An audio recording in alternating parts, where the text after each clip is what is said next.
জ্বালানি তেলের লাগামহীন দাম আর তীব্র সংকটে যখন দেশের কৃষকরা, ঠিক সে মুহূর্তে আশার আলো দেখালেন কুষ্টিয়ার দৌলতপুরের মনিরুল ইসলাম।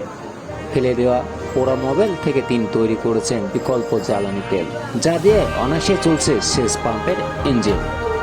কুষ্টিয়া দৌলতপুর তারাগুনিয়ার বাসিন্দা মনিরুল ইসলাম এক সময় শিক্ষকতার পেশা ছেড়ে দীর্ঘ 6 বছরের নিরলস প্রচেষ্টায় তিনি উদ্ভাবন করেছেন মেথ অফ অলটারনেটিভ ডিজেল। তার তৈরি এই প্রযুক্তি 5 লিটার পোড়া মোবাইলের সাথে 100 গ্রামের একটি বিশেষ বুস্টার মিশিয়ে পাওয়া যাচ্ছে 7 লিটার বিকল্প ডিজেল। মাঠ পর্যায়ে কৃষকরা এই তেল ব্যবহার করে দারুণ সুফল পাচ্ছেন। দীর্ঘ লাইনে দাঁড়িয়ে তেল কেনার ঝামেলা নেই, আর খরচও সাধারণ ডিজেলের তুলনায় অনেক কম। কৃষকরা জানাচ্ছেন, শেষ কৃষি সংকটে যখন ফসল নষ্ট হওয়ার পথে ছিল, তখন মনিরুলের এই উদ্ভাবন তাদের মুখে হাসি ফুটিয়েছে। উদ্ভাবক মনিরুল ইসলাম জানান, দেশ ও মানুষের কল্যাণে কাজ করাই তার মূল লক্ষ্য। 100% সফলতা পাওয়ার পরে তিনি একটি মাঠ পর্যায়ে ছড়িয়ে দিয়েছেন। তবে এই প্রযুক্তি ব্যাপক প্রসারে এখন প্রয়োজন সরকারি পৃষ্ঠপোষকতা।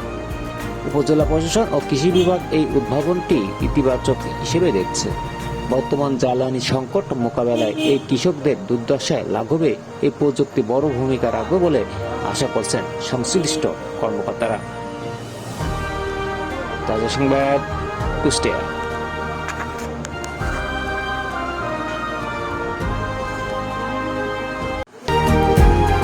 জ্বালানি তেলের লাগামহীন দাম আর তীব্র সংকটে যখন দেশের কৃষকরা, ঠিক সে মুহূর্তে আশার আলো দেখালেন কুষ্টিয়ার দৌলতপুরের মনিরুল ইসলাম। ফেলে দেওয়া পোড়া মোবাইল থেকে তিনি তৈরি করেছেন বিকল্প জ্বালানি তেল, যা দিয়ে অনায়াসে চলছে সেচ পাম্পের ইঞ্জিন। কুষ্টিয়া দৌলতপুর তারাগুনিয়ার বাসিন্দা মনিরুল ইসলাম এক সময় শিক্ষকতার পেশা ছেড়ে দীর্ঘ 6 বছরের নিরলস প্রচেষ্টায় তিনি উদ্ভাবন করেছেন মেথ অফ অলটারনেটিভ ডিজেল। তার তৈরি এই প্রযুক্তি 5 লিটার পোড়া মোবাইলের সাথে 100 গ্রামের একটি বিশেষ বুস্টার মিশিয়ে পাওয়া যাচ্ছে 7 লিটার বিকল্প ডিজেল। মাঠ পর্যায়ে কৃষকরা এই তেল ব্যবহার করে দারুণ সুফল পাচ্ছেন। দীর্ঘ লাইনে দাঁড়িয়ে তেল কেনার ঝামেলা নেই, আর খরচও সাধারণ ডিজেলের তুলনায় অনেক কম। কৃষকরা জানাচ্ছেন, শেষ কৃষি সংকটে যখন ফসল নষ্ট হওয়ার পথে ছিল, তখন মনিরুলের এই উদ্ভাবন তাদের মুখে হাসি ফুটিয়েছে। উদ্ভাবক মনিরুল ইসলাম জানান, দেশ ও মানুষের কল্যাণে কাজ করে তার মূল লক্ষ্য। 100% সফলতা পাওয়ার পর তিনি একটি মাঠ পর্যায়ে ছড়িয়ে দিয়েছেন। তবে এই প্রযুক্তি ব্যাপক প্রচারে এখন প্রয়োজন সরকারি পৃষ্ঠপোষকতা। উপজেলা প্রশাসন ও কৃষি বিভাগ এই উদ্ভাবনটি ইতিবাচক হিসেবে দেখছে।